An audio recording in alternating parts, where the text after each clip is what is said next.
Bonjour et bienvenue dans le Podcapsuleur, le podcast qui aime la bière et les brasseurs. Je vous emmène aujourd'hui en Alsace découvrir le plus grand site brassicole de France. Inauguré en 1969, il est situé à Obernai, à une trentaine de kilomètres au sud-ouest de Strasbourg. Sur ce site gigantesque de 69 hectares, on produit chaque année plus de 5 millions d'hectolitres de bière, mais son histoire est bien plus ancienne, elle débute en 1664, sous le règne de Louis XIV, dans un modeste Birchtube, rue d'Austerlitz, au cœur de Strasbourg. Saison 8, épisode 7, Brasserie Cronenbourg, à Obernai, en Alsace.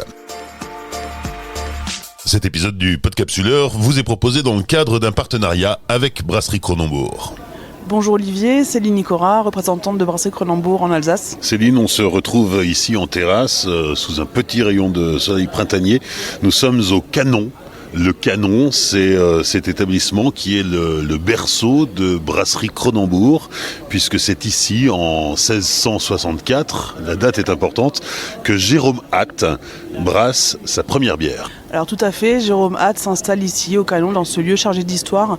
À l'obtention de son diplôme de maître tonnelier, il s'installe ici avec son épouse pour brasser ses premières bières ici au centre de Strasbourg. Alors qu'est-ce qu'on brasse à l'époque ? Alors on brasse un produit qui ressemble à la bière, mais pas telle qu'on la connaît aujourd'hui. C'est des bières qui sont plutôt de courte durée puisque les quantités sont plus limitées. Il faut s'adapter à la qualité des ingrédients par rapport aux saisons et dans des lieux qui sont vraiment plus petits parce que ça ressemble à une brasserie, c'était à l'époque une brasserie artisanale et qui sert à être vendue autour de Strasbourg ou dans Strasbourg puisque les quantités ne sont pas assez importantes pour pouvoir être vendues plus loin. Alors le temps a filé depuis et évidemment à l'époque, on rappelle qu'on est sous Louis XIV, c'est quand même une autre époque, c'est incroyable.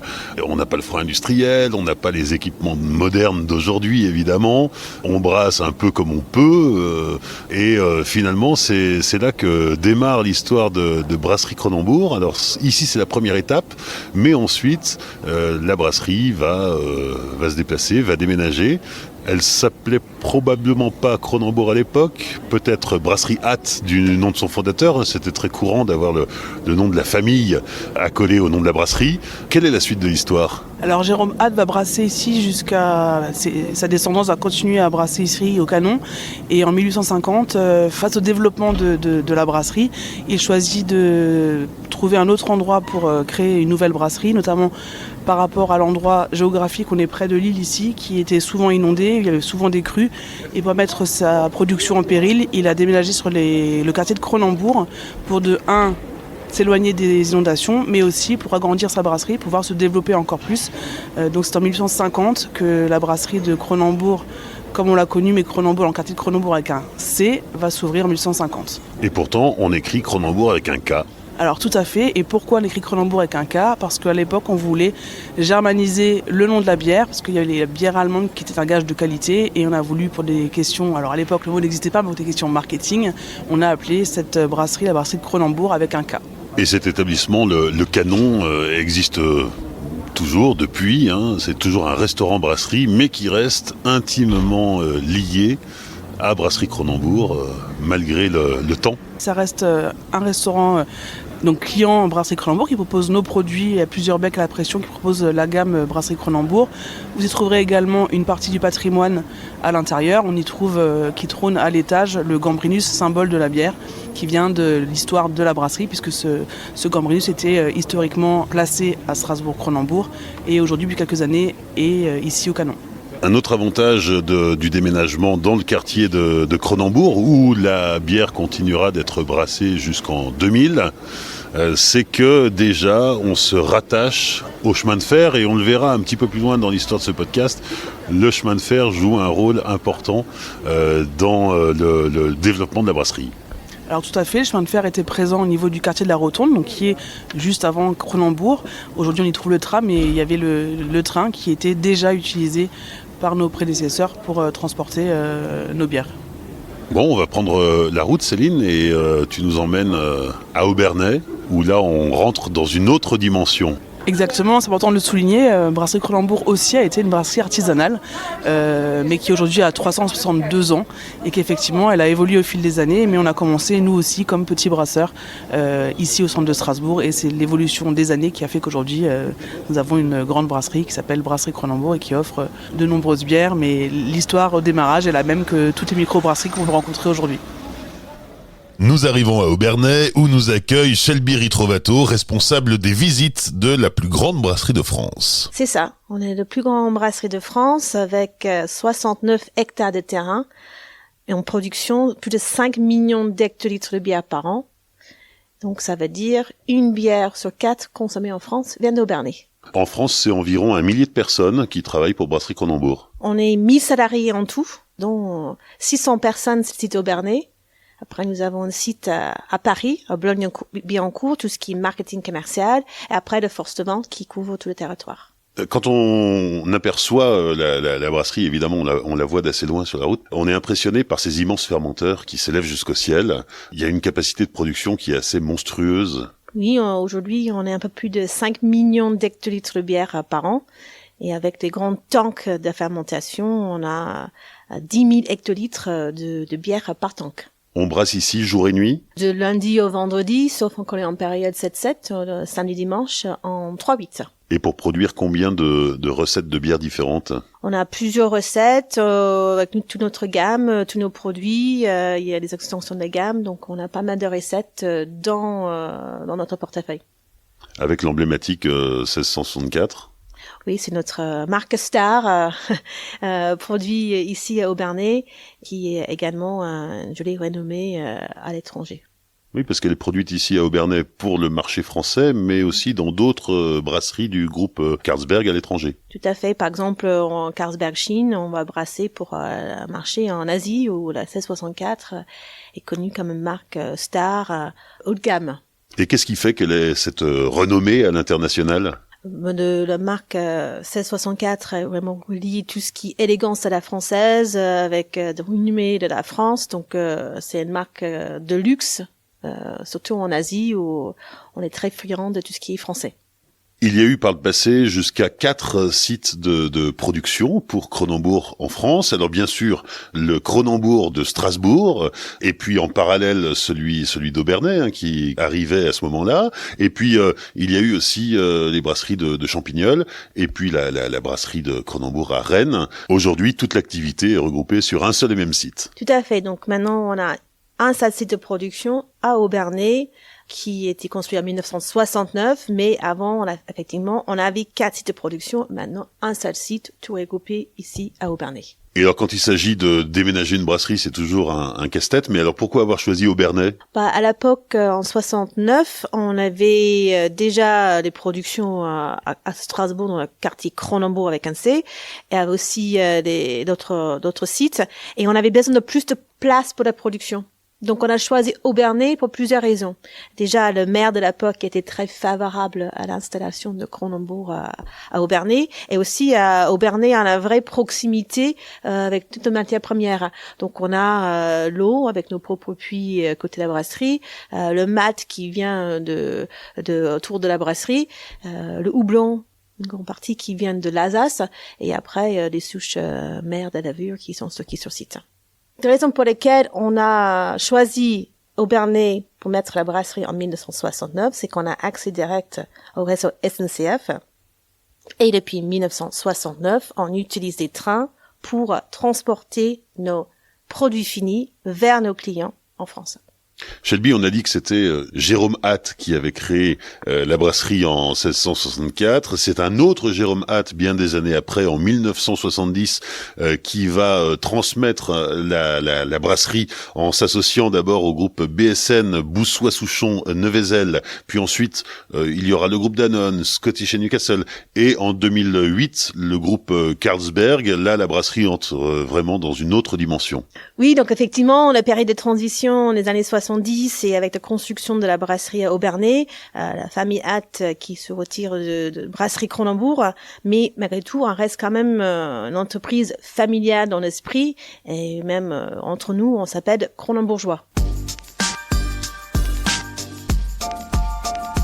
Nous attaquons notre visite de la brasserie et en production, nous retrouvons Katia Gross, qui est l'une des maîtres brasseurs ici chez Cronenbourg. Vous êtes 5-6 à vous disputer le titre. On ne se le dispute pas, on se le partage. Oui, c'est ça. En fait, nous sommes donc 6 juste sur la partie fabrication à être diplômés effectivement en maître brasseur. Et donc on se partage des responsabilités, on va dire, et le suivi de la qualité des productions, de la cadence, de la performance, etc. Puisque nous devons aussi délivrer sur les volumes à produire, la qualité, la consommation d'eau, la consommation d'énergie, etc. Donc il y a pas mal de facteurs en fait sur lesquels il faut qu'on soit très pointu pour pouvoir atteindre nos objectifs, on va dire, et nos cibles surtout, et délivrer ce qu'il faut pour le marché. Le process de production, il ressemble à ce qu'on va retrouver à peu près dans toutes les brasseries, mais sauf qu'on est dans une échelle un peu au-dessus. Exactement. On parle vraiment d'échelle, là, d'effet d'échelle. Donc là, nous sommes juste à côté du silo. Donc nous réceptionnons nos matières premières dans ce silo qui est extrêmement visible. Donc tout Alsacien ou toute personne qui passe en fait sur la voie rapide là juste à côté de la brasserie, c'est bien ça qui est visible en premier. Et donc dans ce silo, nous stockons des quantités vraiment très importantes de matières premières. On parle de centaines de tonnes. Et en fait, on a une rotation. On a à peu près 15 camions qui viennent tous les jours nous livrer de quoi brasser, bien sûr. Nous alimentons 3 salles à brasser. Et il faut savoir que nous avons un tampon de quoi tenir. Si nous arrêtons les livraisons, nous avons de quoi tenir 3 ou 4 jours avec ce silo. Donc c'est vraiment clé pour nous en fait de bien gérer aussi cette rotation des livraisons et d'avoir de très bonnes relations avec nos fournisseurs, dont un des principaux qui est Soufflé, qui est sur Strasbourg, donc vraiment un jet de pierre de la brasserie. On a gravi quelques marches et on arrive ici au cœur de la salle de brassage. C'est le cœur du réacteur ici, exactement. On a 3 salles à brasser dans 2 bâtiments. Donc ici dans le premier bâtiment, nous avons 2 salles à brasser, qui ont chacune une capacité de 1000 hectolitres par brassin. Et donc nous enchaînons sur ces 3 salles à brasser. La cible, c'est de faire 25 brassins par jour. Donc 25 000 hectolitres à peu près produits par jour ici, pour alimenter ensuite la cave de fermentation et naturellement la filtration un peu plus tard. Ici, on brasse 25 000 par jour et en fait, on filtre et donc on soutire 30 000 hectolitres par jour. Et la différence vient d'où ? Tout simplement parce qu'on a un effet de stockage. Ici, on brasse pour remplir nos tanks de fermentation. Et ensuite, la bière, une fois qu'elle a fermenté, qu'elle est stabilisée, qu'on la conserve à moins 1,5 degré, comme il se doit, en fait, ça nous fait notre volume de stockage qui vient ensuite alimenter, au besoin, le plan de conditionnement, tout simplement, quoi. Donc la filtration, le conditionnement sont totalement main dans la main. Et en amont, brassage et fermentation sont là pour assurer que le stock est disponible. Dans un brassin de 1000 hectos, on met quelle quantité de malt ? À peu près 25 tonnes. Donc on met un camion, en gros, un peu plus d'un camion. Et c'est bien pour ça que je vous disais tout à l'heure qu'on a vraiment un balai de camions. Alors on a aussi un effet de stockage. Mais ce qu'on livre chaque jour, en fait, ne suffit pas à couvrir les besoins en brassage. Donc on a bien un silo qui est plus grand que notre besoin, entre guillemets, pour stocker tout simplement et pour alimenter les 3 salles à brasser en parallèle, puisque les 3 salles à brasser tournent en même temps. Et on va même plus loin que ça, puisque un brassin dure à peu près, on va arrondir 8 heures. Donc pour pouvoir sortir autant de brassins, on enchaîne en fait les brassins. Donc quand on a passé les premières étapes, on enchaîne immédiatement. Donc c'est presque en continu en fait. Donc il y a un tout petit peu d'effet de cuve vide, mais très très peu en fait. Donc il faut vraiment qu'on assure une continuité de process pour pas se retrouver effectivement bloqué avec le brassin qui arrive juste derrière, quoi. Et passer d'une recette à l'autre, quand on doit produire différentes recettes, ça se fait facilement ? Alors ça se fait facilement parce que tout est piloté par des automates. Donc nous avons effectivement nos recettes, nos différentes recettes. On a au total 13 recettes et donc ces recettes sont dans les automates. Et effectivement, le brasseur, dans sa salle de contrôle, appelle en fait la recette qui l'intéresse à l'instant T. Donc tout est géré directement par le pupitre et par la supervision en fait. Alors 13 recettes pour combien de liquide ? Ça c'est une bonne question. Je ne sais même pas, je vous dire exactement combien on a de recettes. On doit tourner à une cinquantaine, je pense. 50, 60 produits finis. Et ça, c'est le propre de l'industrialisation, c'est-à-dire qu'à partir d'une recette, on va générer différentes bières. C'est ça. Je pense que tout consommateur a en tête que dans un rayon bière, il y a souvent la bière pilier. Et ensuite, on a des déclinaisons. Et donc, on va effectivement retrouver, je prends Grimbergen comme exemple. Là, on est en plein dedans, Grimbergen de printemps.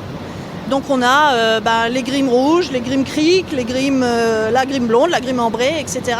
Donc, effectivement, alors Grimm ambrée, c'est un brassin spécifique, naturellement, puisqu'il faut qu'elle ait les caractéristiques des abbayes ambrées. Mais la Grimm blonde va nous servir aussi à réaliser des déclinaisons, en fait.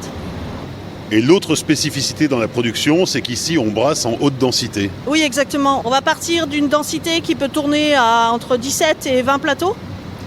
Donc, ce qui nous amène à des bières qui tournent autour de 8% d'alcool, on va dire, pour certains même un peu plus haut. Et effectivement, dans la gamme de produits, on va aussi pouvoir jouer en ciblant en fait, des pourcentages d'alcool différents dans les différents produits finis. Ce qui va nous permettre aussi effectivement de gagner en capacité, puisqu'on est parfois 20% au-dessus de la cible pour le produit qui est mis sur le marché par rapport à ce qui est brassé. Donc on a 20% de volume en plus entre ce qui est soutiré et ce qui est brassé. Et alors on fait quoi? On rajoute de l'eau? On rajoute de l'eau, oui. On va venir couper la bière pour atteindre en fait les spécifications du produit fini.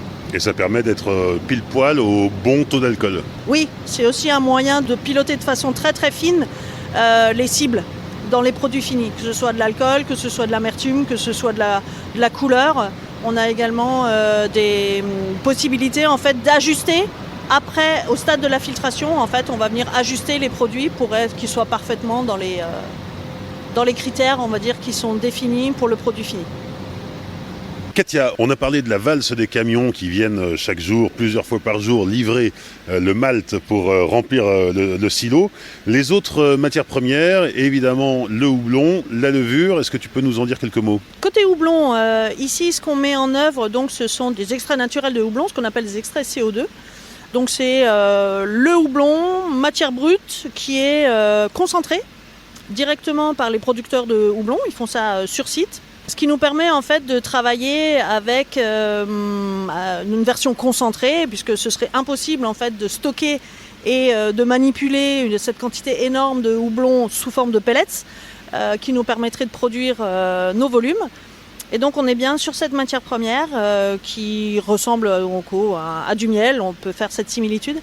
Le houblon est injecté dans la plupart de nos productions sous cette forme-là. Et pour nos bières craft, donc les Brooklyn, la Bête, on vient par contre là mettre en œuvre des pellets. On respecte, on va dire, les standards de la production craft où effectivement ce sont les recettes où en plus de l'extrait CO2 de houblon, on vient mettre des pellets. Donc c'est la forme brute, on va dire, du houblon. Et également plus tard sous forme de dry hopping, donc encore une fois sur nos crafts, c'est ce qui est mis en œuvre. Et là on peut le faire parce que ce sont des plus petits volumes? Ce sont des plus petits volumes, mais en même temps, nous sommes équipés, puisque même sur une production craft, on va quand même faire des batchs de production de 2000 hectolitres. Donc on est bien, encore une fois, sur une échelle autre. Donc on parle de plusieurs centaines de kilos, donc on va même parler en tonnes, en fait, pour une production, puisque là on parle de 2000 hectolitres.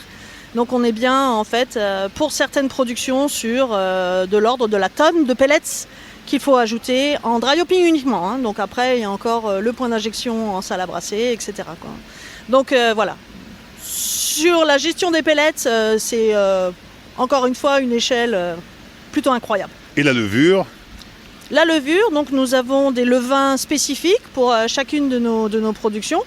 On dit toujours que la levure c'est le secret du maître brasseur, tout simplement parce qu'effectivement toutes les matières premières sont à la portée de tout brasseur, on va dire. Donc effectivement chaque maître brasseur de chaque brasserie va pouvoir jouer avec les matières premières pour faire varier en fait ses brassins. Par contre la levure c'est bien une spécificité de chaque brasserie. Le profil aromatique de chaque bière, quand on parle d'une Grimbergen, encore une fois, qui a un profil complètement différent d'une 16, qui a une 1664, qui a un profil complètement différent d'une Brooklyn. Donc on est bien sur l'ADN, on va dire, des levures. C'est vraiment la levure qui apporte ces profils très très spécifiques. Donc nous les gérons ici en interne, nous avons notre stock de levure, notre bibliothèque de levure, et nous la propageons, donc nous la multiplions ici sur site pour pouvoir l'utiliser et l'injecter dans nos tanks de fermentation quand on en a besoin en fait. Et évidemment, puisqu'on parle de levure, puisqu'on parle de process, on va parler de contrôle qualité. Le contrôle qualité, finalement, il ne s'arrête jamais, il est continu tout au long de la chaîne. Absolument. Là, en termes de contrôle qualité, les points de prélèvement sont multiples, incessants, on va dire, tout au long du process, effectivement, du démarrage, la réception des matières premières. Sur chaque camion, on va prélever un échantillon. Sur chaque brassin, on va faire plusieurs prélèvements. On va ensuite passer en fermentation. Alors la levure, elle est analysée avant d'être utilisée, pendant l'utilisation, pendant la fermentation, après la fermentation, puisqu'elle est récoltée pour être réutilisée. Et ainsi de suite, entrée filtration, sortie filtration, produit fini, ouais. Les plans de contrôle, on peut dire que sur la partie qualité, l'équipe ne chôme pas en fait pour suivre tout ça. Là, on est à l'extérieur de la salle de brassage, oui. Et face à nous, c'est assez impressionnant, hein, c'est le surdimensionnement dont on parlait tout à l'heure. On est face au tank de fermentation. Alors évidemment, là, on est en plein air, hein, pas question de construire un bâtiment au-dessus parce que ça s'arrêterait plus jamais. Mais c'est assez fascinant parce que c'est une forêt de fermenteurs. On peut parler de forêt, effectivement, puisqu'on a devant nous un parc de fermenteurs, on va dire, qui nous permet de stocker, si on mettait de la bière, on va dire, dans tous ces fermenteurs, on arriverait à un volume de stockage de 400 000 hectolitres à l'instant T. Naturellement, il y a de la rotation puisqu'on commence une fermentation, on la termine, etc. Mais on est sur 28 tanks de 10 000 hectolitres, on est sur 16 tanks de 6 000 hectolitres et on est sur 12 tanks de 2 000 hectolitres. Voilà. Donc ça, c'est notre fermentation cellar, on va appeler ça comme ça. Notre cave de fermentation, c'est cette dimension-là, quoi. Lorsqu'elle sort des fermenteurs et avant d'arriver au conditionnement, la bière passe par une étape importante qui est celle de la filtration. C'est ça. Donc dans le périmètre de la fabrication, c'est effectivement la dernière étape puisque nous, notre job, c'est de mettre à disposition les volumes de bière filtrée qui répondent au plan de production du jour, on va dire, pour le conditionnement. Nous sommes équipés de 4 filtres Kieselguhr, donc 3 filtres traditionnels à plaque et un tout nouveau filtre qui a été installé maintenant il y a 4 mois, qui est un filtre à bougie, mais toujours sur le principe de l'utilisation du Kieselguhr. Et donc on a une grande majorité, on va dire 99% de nos productions sont filtrées. Par contre, depuis l'année dernière, nous mettons aussi sur le marché 2 bières non filtrées.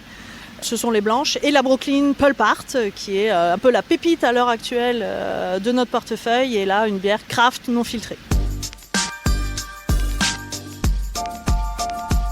Après la production, la fermentation et la filtration, direction le conditionnement où nous attend Pierre Kins, qui est justement responsable du conditionnement chez Brasserie Cronenbourg. On va accéder au conditionnement. Donc à la brasserie, on a 11 lignes de conditionnement. On a un groupe fût, 2 groupes qui conditionnent des boîtes et 8 lignes bouteilles. Donc on a une capacité de production variable d'une année à l'autre. L'année dernière, on a à peu près produit 5,5 millions d'hectolitres. Sur l'ensemble de nos lignes bouteilles, nous avons 10 types de bouteilles différentes, passant du 25 centilitres au 33 centilitres. Sur nos groupes boîtes, nous produisons du 25 centilitres slick jusqu'au 50 centilitres canne. Et sur notre groupe fût, nous produisons des fûts 20 litres, des 30 litres et quelques fûts 50 litres pour l'export. Je vous invite à rentrer au conditionnement.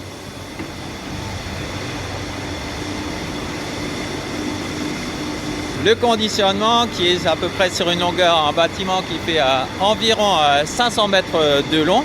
L'ensemble des lignes ont à peu près le même design en forme de U avec toute la partie dépalettisation, palettisation qui vient au même endroit. Et progressivement, les bouteilles suivent le flux vers la sous-tireuse qui permet de remplir nos bouteilles. On pasteurise, on étiquette au préalable les bouteilles, on met en bac et après on va vers la partie palettisation.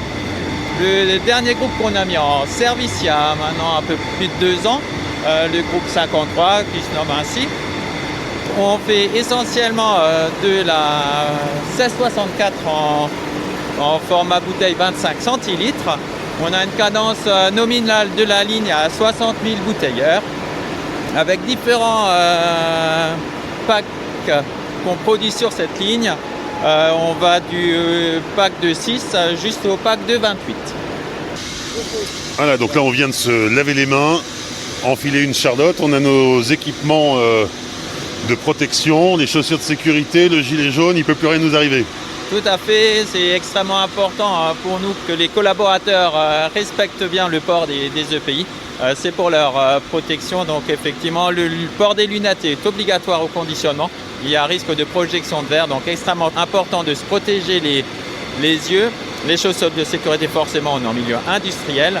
Les bouchons, parce qu'on a un environnement qui est extrêmement bruyant. Un EPI supplémentaire que doivent porter l'ensemble de nos collaborateurs quand ils font des manipulations, c'est port de gants anti-coupure, justement pour, en cas de manipulation de bouteille, il y a zéro risque de se couper à cette manipulation. Du coup, la bière arrive depuis la filtration dans des conduites et on arrive directement au niveau de nos soutireuses. Donc la soutireuse sur notre groupe a une cadence de 60 000 bouteilles heure. Au préalable, on rince les bouteilles et après on a tout notre système de remplissage, donc un process qui est maîtrisé par des appareils de contrôle en ligne. On remplit nos bouteilles, on les capsule et après, comme dit, on s'assure que l'ensemble de notre process s'est bien déroulé à l'aide d'appareils de contrôle. Face à nous, une machine infernale où là, on ne voit même pas passer les bouteilles tellement ça va vite. Ouais, effectivement, on est devant une étiqueteuse unique sur cette ligne qui a une cadence entre 66 000 et 69 000 bouteilles heure.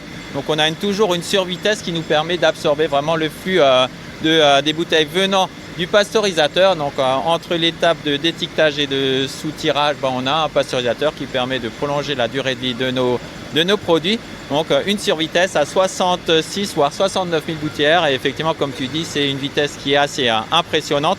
Donc à cette cadence, on a la capacité de poser notre étiquette, mais aussi de marquer la DLIO de notre produit. Elles arrivent comment les étiquettes? Parce que dans une brasserie artisanale, je vois à peu près, c'est des rouleaux de 1000 ou 2000. Alors nous, on a des paquets d'étiquettes, on a des chargeurs automatiques, parce qu'effectivement, quand on a une cadence extrêmement importante, on n'a pas un opérateur qui va charger étiquette après étiquette. Donc on a des racks de 5000 étiquettes qui viennent ensemble. On a des chargeurs d'environ 10 000 étiquettes et on a à peu près 5 chargeurs entre 5 et 10 000 étiquettes qui vont progressivement être consommées lors de la production. Et à cette vitesse-là, il y a forcément des ratés. Alors, on a une machine qui est plutôt extrêmement fiable, mais même si jamais il y a des ratés, à la sortie de la machine, on a des caméras qui vont inspecter la présence à la fois de l'étiquette, qui s'assure également qu'on a la DLIO qui soit présente. Tu nous parlais des caméras qui inspectent l'étiquetage et la présence, la bonne impression de la DLUO, mais il y a d'autres points de contrôle à la sortie de la chaîne d'embouteillage. Oui, effectivement, à la sortie de l'étiqueteuse, on a différents contrôles. On vérifie l'étanchéité des bouteilles parce qu'on ne peut pas se permettre d'envoyer chez nos clients des bouteilles fuyardes. L'ensemble du gaz, du CO2 des bouteilles, s'il sort de la bouteille, la bière elle est plate, elle n'est pas agréable à boire pour nos consommateurs. On vérifie aussi le niveau et le volume qu'on va mettre dans nos bouteilles parce que ça c'est du légal et on se doit de fournir des produits conformes à la réglementation à nos clients. Donc à savoir, là on est sur une ligne en 25 centilitres, on doit au moins avoir 250 millilitres dans nos bouteilles et les appareils sont là et éjectent en ligne les non-conformités. Pierre, on se retrouve maintenant devant une machine dont le job est de mettre en carton les bouteilles. En ce moment, on produit des packs de 18 à 1664. Cette machine est capable de produire du 6 jusqu'au 28. Et là aussi, c'est très technique parce que le carton arrive à plat, donc il faut le former, il faut le coller. C'est une machine qui est effectivement assez technique, donc les découpes viennent à plat. On a un système de ventouse qui va permettre l'ouverture de la découpe. Et après, par un système de cam mécanique, on a l'introduction des bouteilles qui vont rentrer dans une niche qui va être formée lors de l'ouverture de la découpe. On rentre la bonne quantité de bouteilles par le process dans cette niche. Et après, on a un système mécanique de rabat. On va mettre des points de colle chaudes sur le carton. On va presser pour pouvoir l'amener vers la partie palettisation. Et à la sortie de cette machine, on a aussi un appareil de contrôle qui nous garantit que l'ensemble des bouteilles, donc 18 dans ce cas-là, soient bien présents dans le pack. Nous prenons de la hauteur pour nous retrouver sur une passerelle qui enjambe les machines. De là où on est, on voit la partie palettisation. À la sortie de nos machines à pack, on va vers la palettisation. On a des robots qui vont positionner les packs et qui vont les retourner afin d'organiser la meilleure couche la plus optimisée possible pour pouvoir mettre le plus de packs par couche. Une fois qu'on a fait cette opération de constitution des couches, on va les mettre sur des palettes. Une fois qu'on a le bon nombre de couches sur la palette, nous allons vers une bande rouleuse. Donc on va mettre un film autour de la palette pour permettre un transport efficace de notre produit sans qu'il y ait de chute de pack lors du transport par camion ou par train. Et à la sortie de la ligne, on a une étiqueteuse de palettes qui va automatiquement étiqueter nos produits avec la traçabilité, le numéro de lot et ainsi de suite. Si on retrace le circuit, entre le moment où la bière arrive de la filtration et le moment où elle se retrouve sur une palette étiquetée, empaquetée ou C, il se passe combien de temps ? Bon, après, il faut à peu près compter entre 1 heure et 1 heure et demie. C'est la durée approximative du process entre le moment où on va remplir les premières bouteilles, on va dans le pasteurisateur, on étiquette, on met nos bouteilles dans des packs, on palettise en housse, entre 1 heure, 1 heure et demie. Et après, la bière est apte à être consommée. Tout à fait, et après les palettes partent dans notre stock pour un déploiement chez nos clients pour que nos clients puissent consommer notre produit. Merci Pierre, bonne journée. Merci à vous aussi, bonne journée. Dernière étape avant que la bière ne soit livrée chez les clients, la logistique. Les palettes de produits finis sont stockées dans un hangar immense, évidemment, par une petite armée d'engins de manutention entièrement électriques. Mais très vite et au gré des commandes, les palettes de bouteilles ou de fûts sont acheminées aux 4 coins de France. L'endroit le plus insolite du site Cronenbourg de Bernay est sans doute sa gare, où nous accueille Vincent Petit, directeur logistique. J'aurais pas mieux que ça.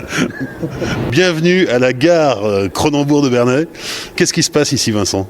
Alors ici, il se passe finalement la dernière étape de cette brasserie, c'est l'évacuation de nos palettes de produits finis pour alimenter nos plateformes et donc finalement après aller livrer nos clients.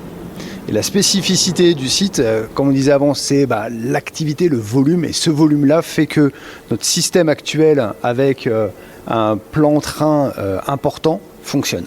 C'est cette volumétrie-là, c'est cette fréquence qui fait qu'on arrive à expédier une dizaine de trains par semaine au départ de la brasserie. Qu'est-ce qu'on met dans un train ? Alors ce sont des trains de fret, évidemment. Oui, alors c'est des trains de fret effectivement conventionnels. On a des wagons bâchés, des wagons tolés. On va y mettre des palettes de produits finis, donc des palettes de bouteilles, de boîtes, donc de canettes, mais également des fûts qui vont prendre le train. Et donc chaque wagon contient 36 palettes et chaque train contient une trentaine de wagons. Donc en fait, on va prendre à peu près 1000 palettes par train qui vont partir. C'est l'équivalent pour un train de 40 camions qui ne prendra pas la route. C'est énorme. C'est significatif effectivement parce que sur l'année, on va être sur une 15 000, 20 000 camions des fois qu'on arrive à économiser en fonction des années. Effectivement, et puis c'est un impact carbone qui est massif. Finalement, on parle de 11 000 tonnes de CO2 qu'on a économisé l'année dernière. Donc c'est vraiment quelque chose qui est important. Il y a un aspect RSE, puis un aspect tout simplement opérationnel. Cette capacité d'emport, cette fréquence de livraison fait que finalement, on arrive à avoir un schéma qui est optimum, qui fonctionne bien. Une fois que les trains sont chargés, donc on reprend. Un train, c'est 30 wagons. Un wagon, c'est 36 palettes et tu expédies 2 trains par jour. 2 trains par jour, 10 trains par semaine. Donc oui, c'est effectivement quelque chose d'extrêmement important pour nous. On a même certaines semaines, on arrive à pousser à un 11e train. Donc il y a un vrai enjeu derrière, il y a une vraie logistique qui se met en place. Il y a un partenariat aussi avec nos entreprises ferroviaires, avec ceux qui sont sur le site et ceux qui sont sur nos plateformes embranchées. Donc oui, c'est toute une mécanique qui va se mettre en place derrière pour que tout arrive à bon port. Et c'est un truc unique en France. Il y a d'autres brasseries qui sont équipées du train ? Alors, en brasserie, effectivement, je pense que c'est assez exceptionnel. Il y a d'autres industriels qui le font. Mais effectivement, ça reste rare et c'est quelque chose qui, pour nous, est finalement là depuis la création de la brasserie, parce qu'on l'utilisait à la base pour approvisionner les bouteilles vides, ce qu'on fait toujours. Et petit à petit, ça s'est développé. Et donc, en plus de l'approvisionnement de bouteilles vides par train, maintenant, on fait l'évacuation aussi depuis 20 ans maintenant dans ces volumes-là. Donc tous les wagons repartent chargés, mais tous n'arrivent pas vides. Effectivement, on va essayer d'optimiser nos flux retour wagons. Alors, pour d'autres produits qui vont revenir sur la brasserie ou pourquoi pas pour des composants. Et puis après, effectivement, on a le flux d'approvisionnement de bouteilles vides qui, lui, vient donc de notre fournisseur à Gironcourt, dans les Vosges. Et là, pareil, on a 1 à 2 trains par jour qui peuvent arriver pour les bouteilles. Qui est-ce qui conduit les trains ? Alors, on travaille avec Captrain, qui est un opérateur ferroviaire. Et ils ont une équipe qui est dédiée ici sur la brasserie. On a 9 personnes de cette équipe-là qui s'occupent des manœuvres sur le site. Et ils ont une locomotive dédiée à la manœuvre des wagons sur les 14 km de voies ferrées qui sont au sein de la brasserie. Sur les 69 hectares. Sur les 69 hectares, exactement. 14 km de voies ferrées, ça fait quand même quelques rails. Ouais. Où est-ce qu'ils partent ces trains ? Alors ces trains vont d'abord aller à Hausbergen, donc, qui est vers Strasbourg. Et à Hausbergen, ensuite, ils vont prendre leur destination finale. Donc 3 plateformes embranchées pour nous, Paris, Lyon ou Angers. Et après, au départ de ces plateformes-là, on ira faire les derniers kilomètres en camion pour aller livrer nos clients qui sont aux 4 coins de France. On a parlé tout à l'heure avec Katia en visitant la brasserie de tout ce qui était mis en œuvre pour contrôler la qualité au fur et à mesure du process et les nombreux points de contrôle qui sont liés à cette qualité. On retrouve maintenant Muriel Picot qui est chef de projet innovation. Et Muriel, toi ton domaine c'est la qualité mais de l'après, c'est-à-dire la qualité organoleptique. Parce qu'on peut avoir des super ingrédients, un super process et que tout aille bien et qu'au final on s'y retrouve pas. Alors ça arrive pas souvent mais ça peut arriver. Oui, donc effectivement, on peut avoir, ça arrive rarement, des problèmes de défauts qui peuvent se développer dans la bière. Et ça, tous les paramètres analytiques, toute la physico-chimie ne va pas les mettre en évidence. Et donc, c'est important de faire des contrôles sensoriels, organoleptiques, tout au long du process. Donc, on a des opérateurs qui sont formés aussi pour ça tout le long de la chaîne de production. Et nous aussi, au niveau produits finis, on a des panels de dégustation et on déguste tous les jours les productions de la brasserie pour s'assurer qu'elles correspondent bien au profil qualité qu'on a développé au départ. Et ça, il vaut mieux s'en rendre compte avant que ce soit mis en marché ? C'est clair que le plus tôt on se rend compte d'un potentiel défaut, le mieux on pourra arrêter le process et éviter qu'on mette sur le marché un produit qui a un faux goût. Alors on y va. Donc là, on a sous la main une Grimbergen cuvée réserve blonde à 7,8% d'alcool. Et on te laisse faire. Parle-nous de cette bière. Comment est-ce qu'on vérifie sa conformité ? Alors, effectivement, donc c'est une toute nouvelle bière qui sort de nos lignes de conditionnement. Et avant de les sentir, on va déjà la regarder.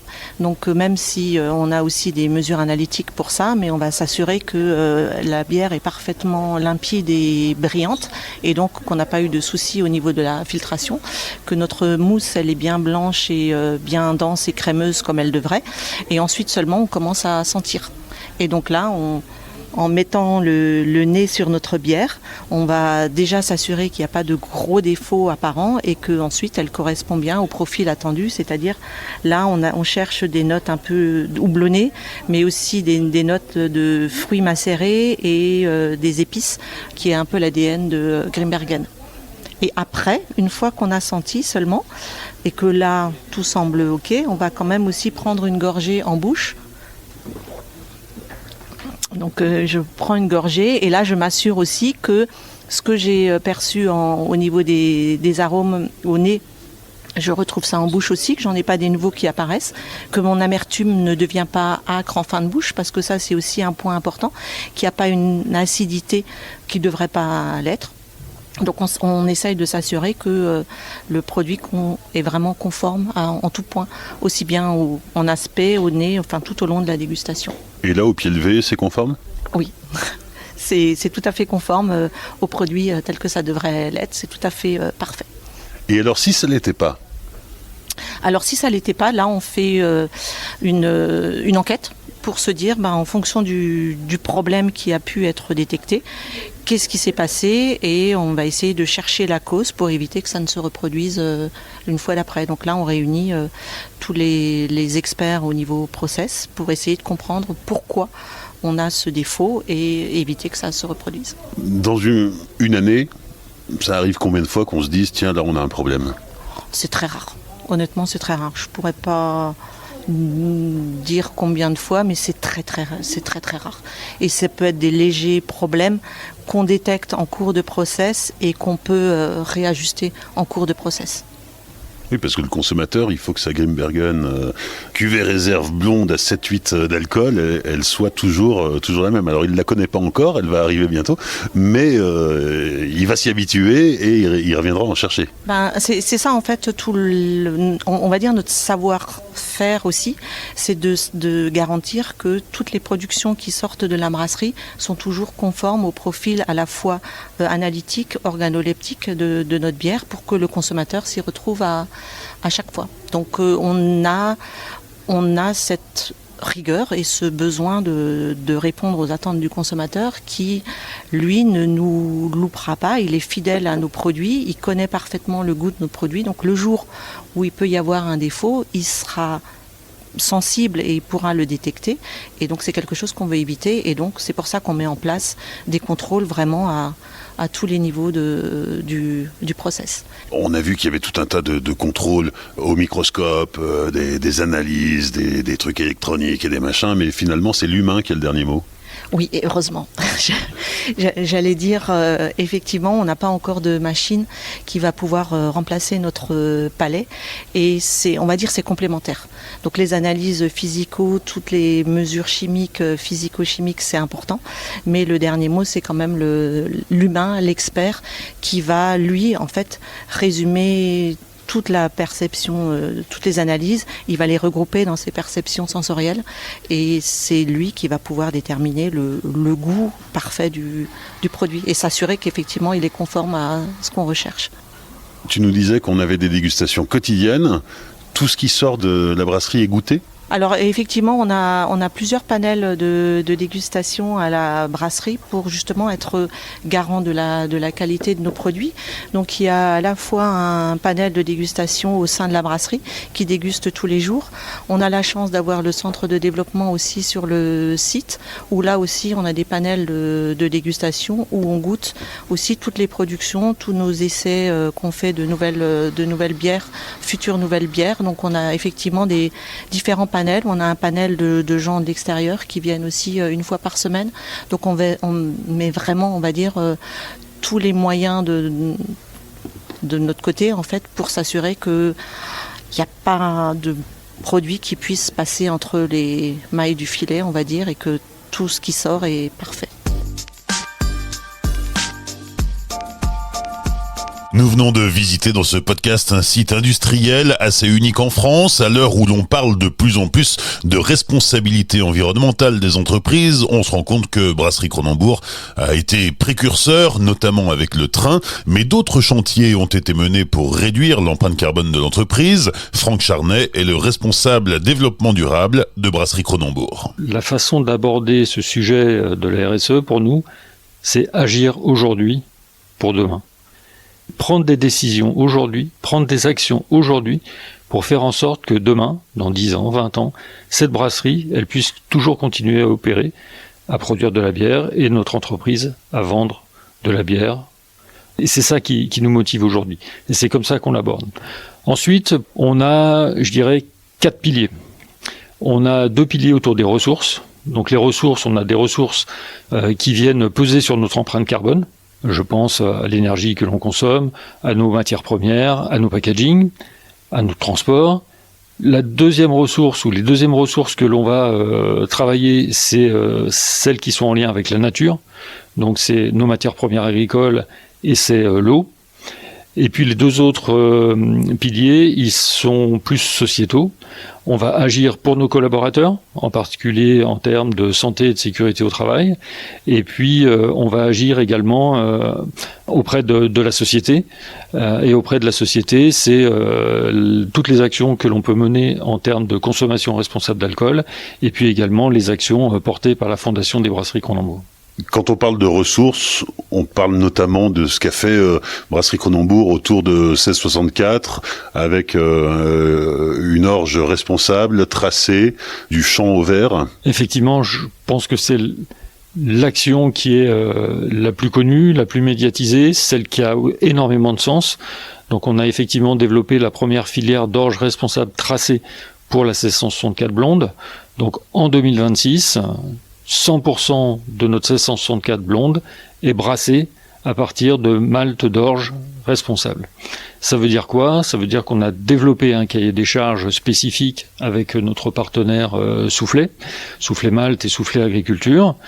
Sans rentrer dans les détails, on va demander aux agriculteurs qui travaillent dans cette filière de mettre en place des pratiques d'agriculture régénératrice. C'est la rotation des cultures, c'est la couverture des sols, c'est un minimum de labour, c'est la juste dose de fertilisant au bon moment, c'est la réduction des pesticides. Voilà, toutes ces pratiques-là vont nous procurer une orge durable et ensuite on la trace. En cela, notre programme il est unique puisqu'on est le seul programme, au moins sur la bière, qui nous permet d'aller du champ à la bouteille. L'ensemble du malt d'orge, enfin de l'orge qui est produite pour nous, elle est destinée à notre 1664 blonde. Et ce programme-là, il est unique et c'est transparent pour le consommateur, puisqu'il suffit de scanner le QR code qu'il y a sur nos bouteilles, et donc on a accès à toute la traçabilité, encore une fois, du champ à la bouteille. L'une des ressources majeures en brasserie, c'est l'eau.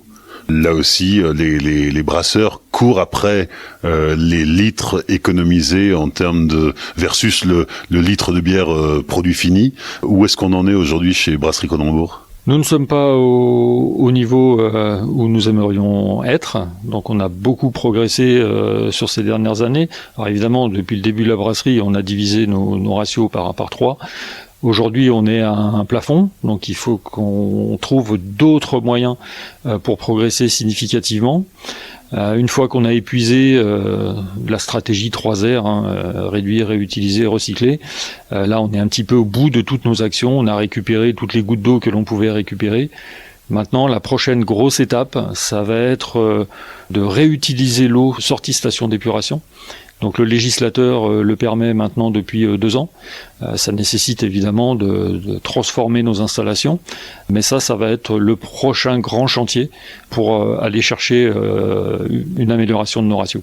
Je précise, cette eau, le législateur ne permet pas de la réutiliser comme eau de process, donc on ne fera pas de la bière avec, mais ça peut servir sur des utilités, sur du nettoyage, sur des tours aéro-réfrigérantes, ce genre de choses.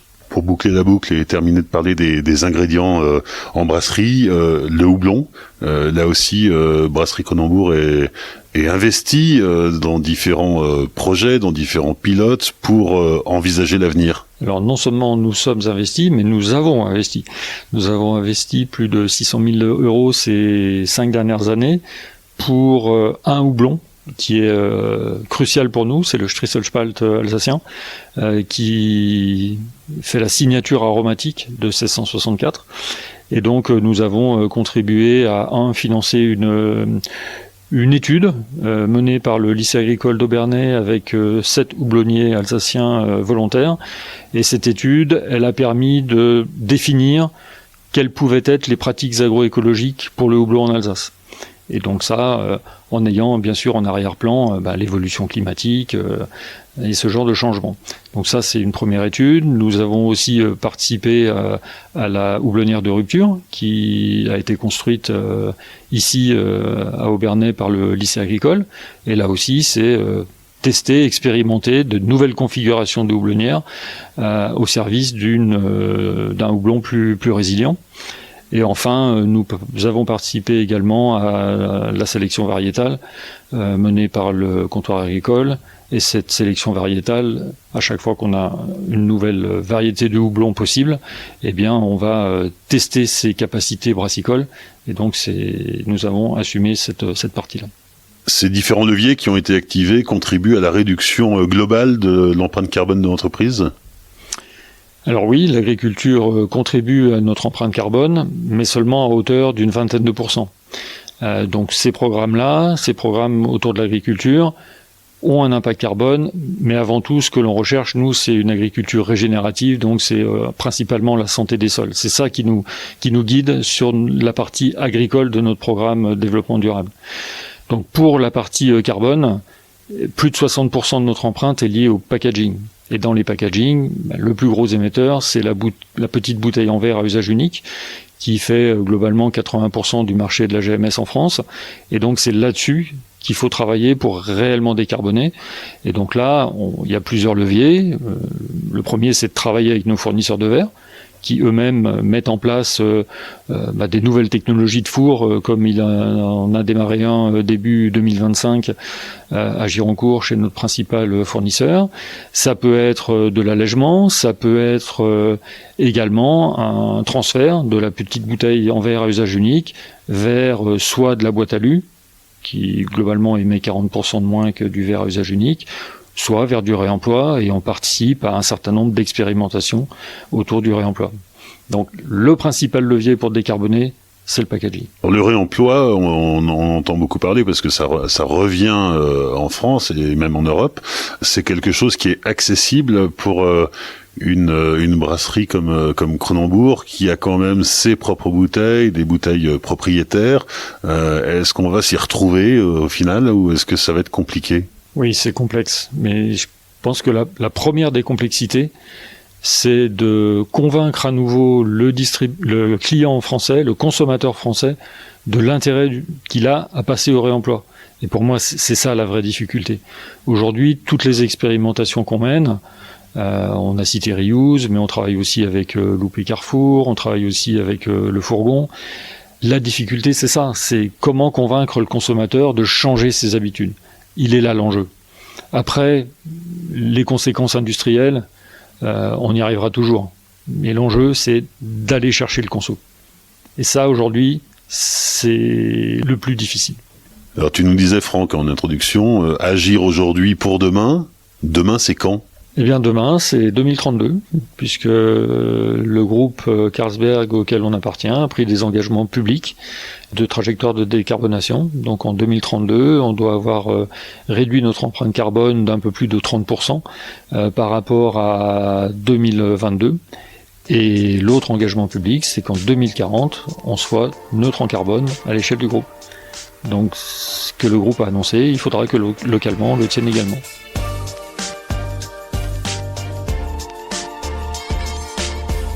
Merci à Franck Charnet, Muriel Picot, Vincent Petit, Pierre Kins, Katia Gross, Shelby Ritrovato et Céline Nicora. Merci à tous les Cronenbourgeois pour leur accueil lors de l'enregistrement de cet épisode. Rendez-vous sur les réseaux sociaux du Podcapsuleur, Facebook, Twitter et Instagram pour liker, commenter et partager cet épisode autour de vous. Pensez également à laisser un commentaire et 5 étoiles sur vos plateformes de podcast préférées. Et bien sûr, soutenez le Podcapsuleur sur Tipeee. Le lien est en description. À très vite pour d'autres aventures brassicoles. D'ici là, souvenez-vous, l'abus d'alcool est dangereux pour la santé, alors savourez mais sans forcer.